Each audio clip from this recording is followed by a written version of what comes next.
Semuanya. Yang terhormat Pak Muhaimin selaku dosen mata kuliah ICT Literasi.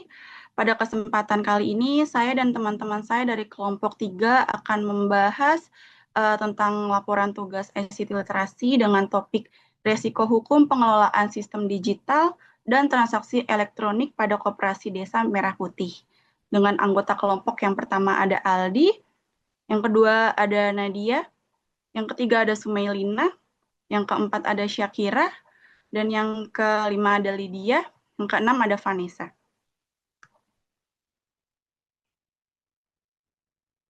Dan untuk prompt di chat GPT akan dibacakan dengan Kak Sumelina langsung.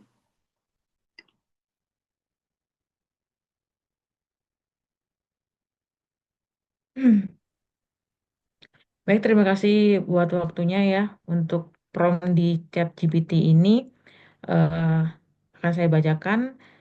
Di sini saya adalah mahasiswa prodi akuntansi yang ingin melakukan penelitian pada e-bisnis koperasi desa yang saya merupakan mahasiswa bimbingan dosen Dr. Muhaimin Eskom MM Mkom pada kuliah ICT Literasi.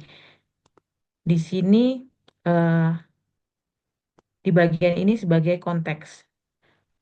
Sedangkan di paragraf dalam sesi ini saya ingin Anda berperan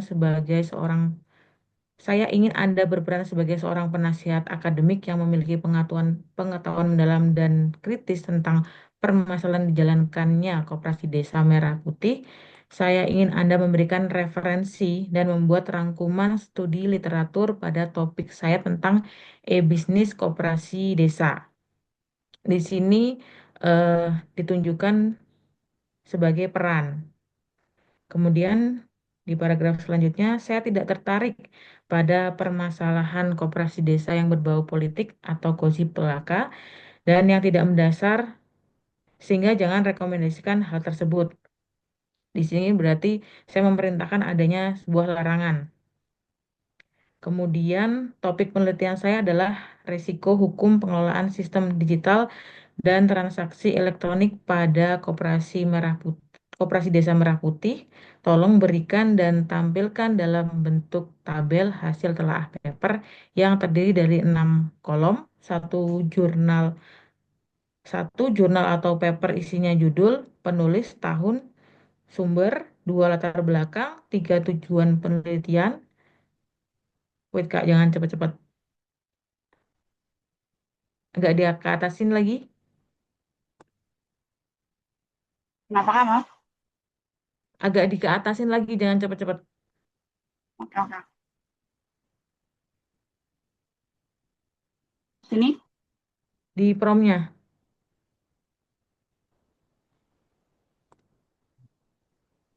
Oke.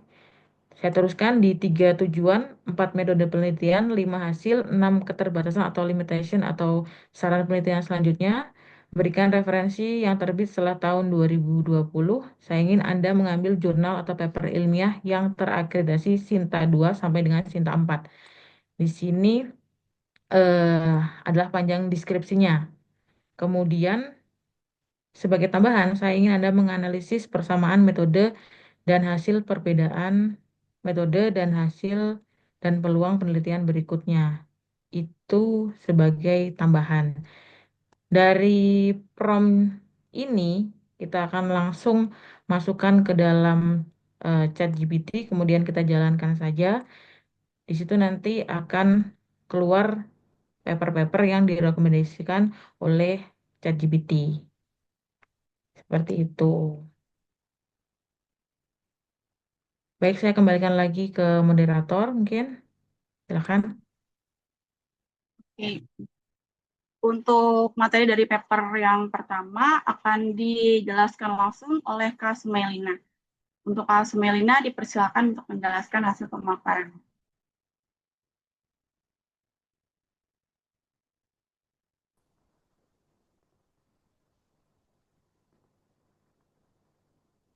Baik, saya akan memulai pemaparan paper satu. Perkenalkan, nama saya Sumelina dari kelas AK 102. Pada penelitian ini saya menggunakan paper berjudul perlindungan hukum bagi pelaku UMKM dalam kontrak bisnis digital yang ditulis oleh Diki Purcahyono dan diterbitkan tahun 2025 pada Jurnal Ilmu Hukum, Humaniora, dan Politik yang telah terakreditasi Sinta 4. Latar belakang penelitian ini adalah bahwa UMKM merupakan tulang punggung perekonomian nasional. Namun dalam praktik bisnis digital sering berada pada posisi yang lemah. Hal ini terjadi karena kontrak bisnis digital di marketplace pada umumnya disusun sepihak oleh platform dalam bentuk kontrak adhesi atau kontrak yang siap pakai, biasanya ditunjukkan dengan tombol klik setuju di bagian bawah.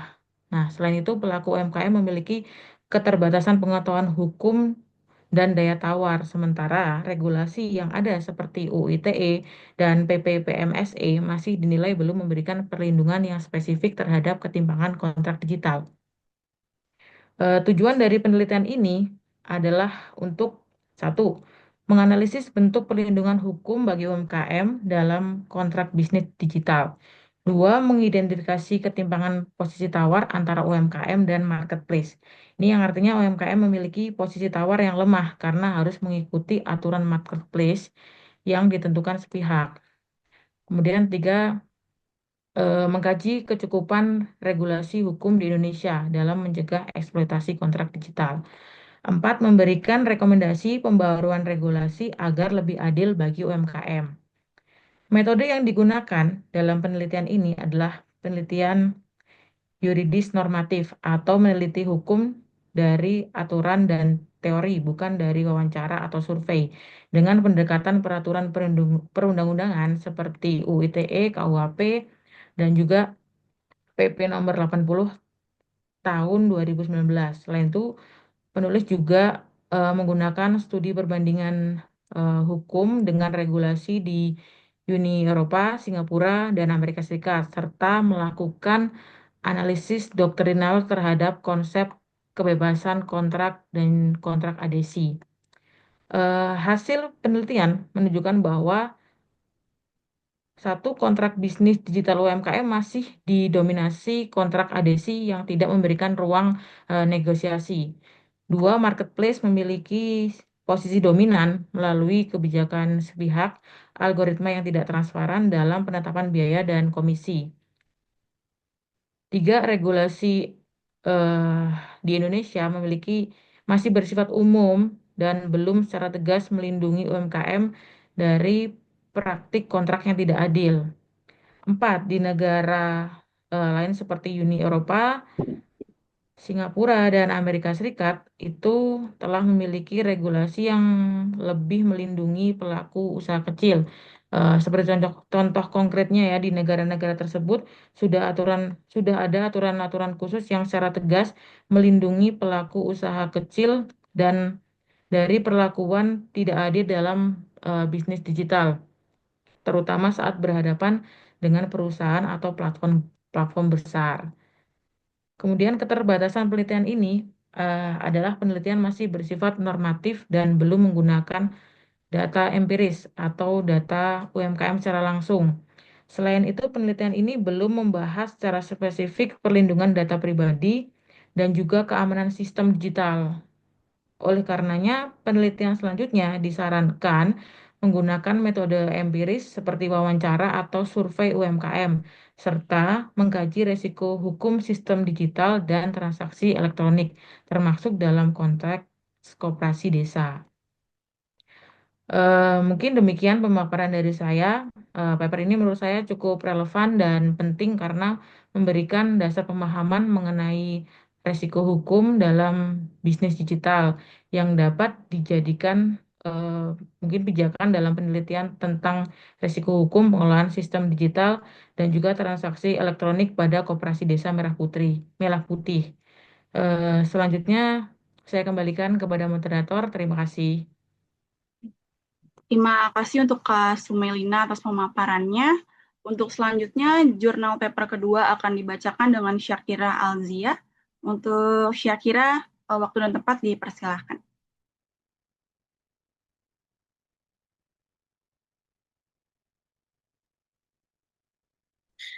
Terima kasih Kak Nadia. Perkenalkan nama saya Sekira Azlian Zalna. Untuk paper 2 itu judulnya Aspek Hukum Transaksi Elektronik dalam Kegiatan Usaha Koperasi. Untuk latar belakangnya, hmm, untuk latar belakang dari judul tersebut, itu perkembangan teknologi informasi mendorong koperasi mulai memanfaatkan transaksi elektronik dalam kegiatan usaha. Namun, pemanfaatan tersebut belum diimbangi pemahaman hukum yang memadai, khususnya terkait keabsahan transaksi elektronik, perlindungan data, dan potensi sengketa hukum. Minimnya pemahaman bahwa data elektronik adalah alat bukti hukum yang sah menurut UU ITE, namun harus dikelola dengan standar teknis tertentu agar tidak dianggap cacat hukum dalam persidangan. Namun, lalu koperasi seringkali menggunakan platform pihak ketiga tanpa meninjau terms of service yang beresiko merugikan anggota jika terjadi gagal sistem atau wan prestasi. Lalu untuk tujuan penelitian, menganalisis aspek hukum transaksi elektronik yang dilakukan koperasi serta menilai kesesuaiannya dengan ketentuan hukum positif Indonesia. Lalu untuk metode penelitian, em, penelitian yuridis normatif dengan pendekatan perundang-undangan dan konseptual menggunakan bahan hukum primer UU ITE, KUH Perdata UU Perkoperasian, dan sekunder literatur hukum. Dan hasilnya, untuk transaksi elektronik dalam kegiatan usaha koperasi sah secara hukum sepanjang memenuhi syarat perjanjian dan ketentuan UU ITE. Koperasi memiliki kewajiban menjaga keamanan sistem elektronik dan data anggota. Lalu yang terakhir, risiko hukum muncul akibat lemahnya kontrak elektronik, minimnya literasi hukum pengelola, dan belum optimalnya pengamanan sistem. Lalu untuk keterbatasan limitation saran atau penelitian selanjutnya, penelitian belum mengkaji praktik empiris koperasi di lapangan dan belum membahas secara teknis sistem digital koperasi. Penelitian selanjutnya disarankan menggunakan studi kasus atau penelitian empiris pada koperasi yang telah menerapkan sistem digital. Lalu untuk kesimpulannya, transformasi digital pada koperasi merupakan langkah yang tidak terelakkan untuk menjaga relevansi di era ekonomi digital. Namun, modernisasi teknologi tanpa fondasi hukum yang kuat itu hanyalah akan menciptakan kerentanan baru. Dan dapat disimpulkan bahwa untuk kesenjangan regulasi dan implementasi terjadi jarak dan gap yang lebar antara penggunaan aplikasi transaksi dengan kesiapan payung hukum internal koperasi yang berisiko memicu sengketa keperdataan di kemudian hari. Lalu untuk urgensi kepatuhan datanya, koperasi wajib menyelaraskan operasionalnya dengan UU Perlindungan Data Pribadi atau UU PDP untuk menghindari sanksi hukum dan menjaga kepercayaan trust untuk menghindari sanksi hukum dan menjaga anggota sebagai pemilik lembaga. Lalu yang terakhir, untuk keberhasilan digitalisasi koperasi tidak hanya diukur dari kecanggihan perangkat lunaknya, tetapi juga dari pemahaman pengurus dan anggota terhadap aspek pembuktian elektronik dan mitigasi risiko siber. Intinya, koperasi perlu melakukan harmonisasi antara inovasi teknologi dengan pengaturan aspek legalitas, seperti pembaharuan anggaran rumah tangga, ART, dan penerapan standar keamanan data agar transformasi digital berjalan aman, sah secara hukum dan berkelanjutan. Sekian untuk paper dari dua, kembali ke moderator. Terima kasih Kak Syakira atas pemaparannya. Untuk selanjutnya, jurnal paper ketiga akan dibacakan dengan Kak Lydia. Untuk Kak Lydia, waktu dan tempat saya persilahkan. Terima kasih untuk Nadia. Saya Lydia Junita akan mempresentasikan jurnal ketiga yaitu yang berjudul Peran Hukum Kontrak Digital dalam Pengelolaan Risiko Bisnis E-commerce di Era Digital. Penulis Dena Vera Silvana, tahun 2025, sumber Jurnal Ilmiah Manajemen Bisnis dan Kewirausahaan, volume 5, nomor 1, Februari 2025, halaman 45-54. Latar belakang dari jurnal ini yaitu yang pertama, perkembangan ekonomi digital di Indonesia telah mendorong pertumbuhan bisnis e-commerce secara signifikan. Terus yang kedua yaitu transaksi digital rentan terhadap resiko hukum seperti sengketa kontrak, kebocoran data, dan ketidakpatuhan regulasi. Yang ketiga yaitu Undang-Undang ITE dan Undang-Undang Perlindungan Konsumen belum diimplementasikan secara optimal oleh pelaku bisnis. Yang keempat yaitu ketidakjelasan klausula kontrak seperti dalam kasus sengketa antara UMKM dan penyedia jasa logistik menimbulkan kerugian finansial serta merusak reputasi bisnis dalam jangka panjang. Yang kelima yaitu ketidaksiapan regulasi kontrak digital berpotensi menghambat daya saing ekonomi Indonesia di tingkat global. Tujuan penelitian dari jurnal ini yaitu yang pertama menganalisis peran hukum kontrak digital dalam memitigasi risiko bisnis e-commerce. Yaitu yang kedua mengidentifikasikan bentuk risiko hukum yang muncul akibat kontrak digital yang tidak seimbang. Yang ketiga, menilai efektivitas penerapan prinsip hukum kontrak dalam transaksi elektronik di Indonesia. Metode untuk penelitian jurnal ini digunakan yang pertama yaitu metode kualitatif, yang kedua pendekatan melalui studi kasus dan analisis yuridis normatif. Selanjutnya, teknik pengumpulan data, studi dokumen, kontrak digital, analisis peraturan perundang-undangan, KUH Perdata, Undang-Undang ITE, PP, PSTE. Hasil dari jurnal ini yaitu yang pertama, 70% platform e-commerce tidak mencantumkan klausul perlindungan data pribadi secara eksplisit dalam kontrak digital. Yang kedua, 85% UMKM menggunakan template kontrak generik tanpa penyesuaian dengan karakteristik bisnisnya sehingga meningkatkan risiko sengketa hingga 40%. Yang ketiga, yaitu sebagian besar kontrak digital menerapkan pendekatan one size fits all tanpa mengakomodasi risiko spesifik sektor usaha, misalnya risiko logistik dan gangguan server. Yang keempat, yaitu keterbatasan anggaran keamanan cyber. Rata-rata hanya 5% dari pendapatan, menyebabkan kerentanan kebocoran data pada UMKM. Yang kelima yaitu rendahnya literasi hukum dan kurangnya sosialisasi regulasi menjadi hambatan utama dalam penerapan kontrak digital yang efektif. Untuk keterbatasan dan saran penelitian selanjutnya yaitu yang pertama, ruang lingkup penelitian terbatas pada platform e-commerce lokal berskala menengah. Yang kedua yaitu pendekatan kualitatif sebelum mengukur secara kuantitatif hubungan antara kepatuhan kontrak digital dan tingkat kerugian finansial. Untuk saran selanjutnya yaitu menganalisis dampak implementasi Undang-Undang PDP terhadap penurunan sengketa dan peningkatan kepercayaan konsumen di e-commerce Indonesia. Yang kedua yaitu penelitian lanjutan disarankan menggunakan metode kuantitatif atau mixed method untuk mengukur dampak ekonomi dari kepatuhan kontrak digital.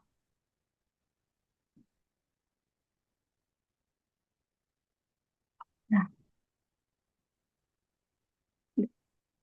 Oke, saya ke Kak Nadia.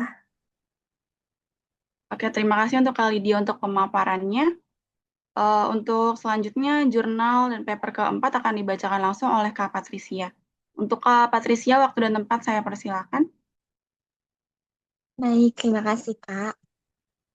Untuk jurnal atau paper keempat, judulnya penerapan e-business pada koperasi berdasarkan teknologi acceptance model atau TAM, penulis Avandi MR tahun 2024, sumber Jurnal Ekonomi Pendidikan Sinta 3.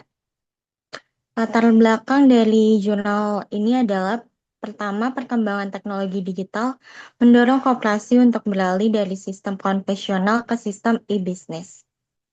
Kedua, banyak koperasi mulai menggunakan sistem digital untuk pencatatan transaksi, pemasaran, dan layanan anggota. Ketiga, penerapan e-business di koperasi sering dilakukan tanpa kajian kesiapan menyeluruh, terutama dari aspek hukum dan tata kelola. Keempat, fokus digitalisasi lebih menekankan efisiensi operasional, sementara resiko hukum transaksi elektronik belum menjadi perhatian utama. Yang kelima, kondisi ini berpotensi menimbulkan masalah hukum di kemudian hari seperti sengketa transaksi dan pelanggaran perlindungan data anggota. Selanjutnya, tujuan penelitian. Yang pertama, mengidentifikasi faktor-faktor yang mempengaruhi penerimaan bisnis pada koperasi.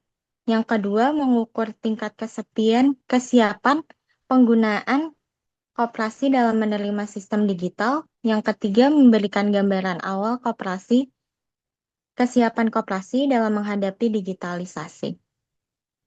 Metode penelitian yang dilakukan adalah metode kuantitatif dengan pendekatan survei, pengumpulan data melalui kuesioner kepada pengurus dan anggota koperasi. Yang ketiga, analisis data menggunakan teknologi acceptance model atau TAM.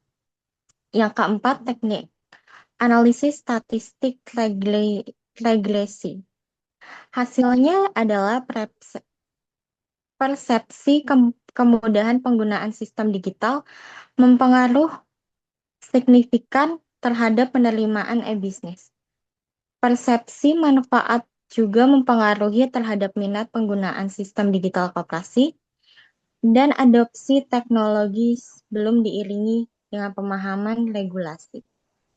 Keterbatasan atau saran penelitian selanjutnya adalah tidak membahas risiko hukum transaksi elektronik, tidak mengkaji kepatuhan koperasi terhadap UU ITE dan perlindungan data. Ketiga, disarankan penelitian lanjutan mengintegrasikan aspek hukum dalam adopsi e-bisnis koperasi desa. Baik, terima kasih, Kak. Oke, terima kasih untuk Kak Patricia pemaparannya. Untuk selanjutnya akan membahas tentang persamaan metode dan persamaan hasil. Untuk Kak Aldi, waktu dan tempat saya persilahkan. Oke, terima kasih. Saya di sini akan membawakan tentang persamaan metode dan hasil. Persamaan metode dari keempat jurnal tampak beberapa pola yang sama, yaitu 1. Dominasi pendekatan yuridis normatif, di mana jurnal 1, 2, dan 3 sama-sama menggunakan penelitian yuridis normatif yang berfokus pada analisis peraturan perundang-undangan, Undang-Undang ITE, KUHP Perdata, Undang-Undang Perlindungan Konsumen, PPMSE, Undang-Undang Perkoperasian. Lalu kajian doktrinal dan literatur hukum belum banyak turun langsung ke lapangan. Yang kedua, data sekunder sebagai sumber utama. Hampir semua jurnal hukum menggunakan bahan hukum primer atau undang-undang aturan, bahan hukum sekunder, jurnal hukum putusan, jurnal buku dan putusan, dan minim data empiris dari pelaku koperasi atau UMKM. Ketiga, satu jurnal menggunakan metode kuantitatif. Jurnal keempat berbeda pendekatan, namun tetap fokus pada sistem digital koperasi, bukan aspek hukum. Lalu persamaan dari hasil yang saya amati dari jurnal tersebut, beberapa temuan yang konsisten muncul. 1. Kontrak dan transaksi digital belum memberikan perlindungan optimal, di mana UMKM dan koperasi berada pada posisi lemah. B. Kontrak digital didominasi kontrak baku atau adesi. 2. Literasi hukum dan kesiapan regulasi masih rendah. Yang A. Baik pelaku UMKM maupun koperasi kurangnya memahami implikasi hukum transaksi elektronik. Lalu kurangnya lebih fokus pada efisiensi teknis dibanding aspek legal. Yang B, potensi resiko hukum tinggi. Resikonya diantaranya sengketa kontrak, kebocoran data pribadi, ketidakjelasan klausul kontrak digital. Oke, terima kasih Kak Aldi untuk pemaparannya. Dan untuk yang terakhir akan membahas perbedaan dan hasil dari metode penelitian keempat jurnal tersebut dan akan dibacakan oleh saya sendiri.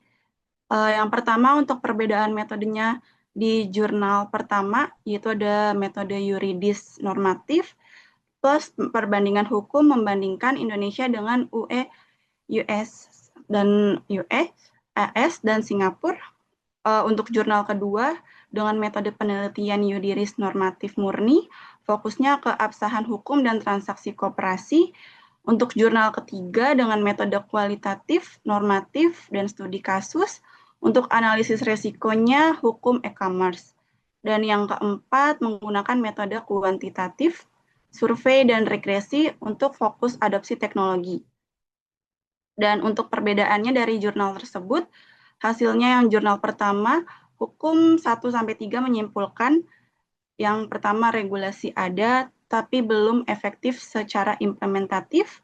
Yang kedua, perlindungan hukum bersifat umum, tapi belum spesifik ke koperasi dan UMKM. Dan yang terakhir, untuk kontrak digitalnya berpotensi merugikan pihak lemah. Dan untuk jurnal yang keempat, menyimpulkan bahwa sistem digital meningkatkan efisiensi dan penerimaan e-bisnis. Yang kedua, faktor kemudahan dan manfaat dominan. Untuk yang ketiga, tidak mengukur dampak hukum sama sekali. Dan untuk peluang penelitian berikutnya akan dibacakan oleh Kak Aldi langsung. Oke, peluang penelitian yang saya dapatkan, yang pertama, metodologis, yang dimana minim penelitian empiris hukum. Yang pertama, belum ada wawancara pengurus koperasi desa dan observasi penerapan kontrak digital secara nyata. Dua, peluang penelitian yuridis empiris atau sosiologa. Yang B, belum ada metode mixed method, yang dimana menggabungkan survei kuantitatif atau TAM dan analisis kepatuhan hukum kontrak digital. Terima kasih Kak Aldi. Dan untuk peluang penelitian berikutnya, yang kedua ada gap substansi. Yang pertama itu dia belum spesifik pada koperasi desa atau koperasi merah putih. Dengan penelitian masih umum atau masih UMKM, koperasi kota atau e-commerce besar. Yang kedua ada peluang besar meneliti koperasi desa berbasis e-bisnis dan tantangan hukum di wilayah rural. Dan yang kedua juga belum terintegrasi aspek hukum dan teknologi. Itu yang pertama, studi teknologinya masih abaikan hukum.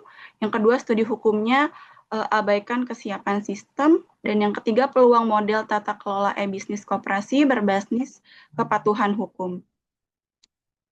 Oke, sekian untuk pemaparan presentasi kelompok kami pada malam hari ini.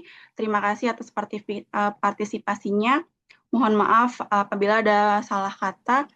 Terima kasih semua dan terima kasih atas perhatiannya.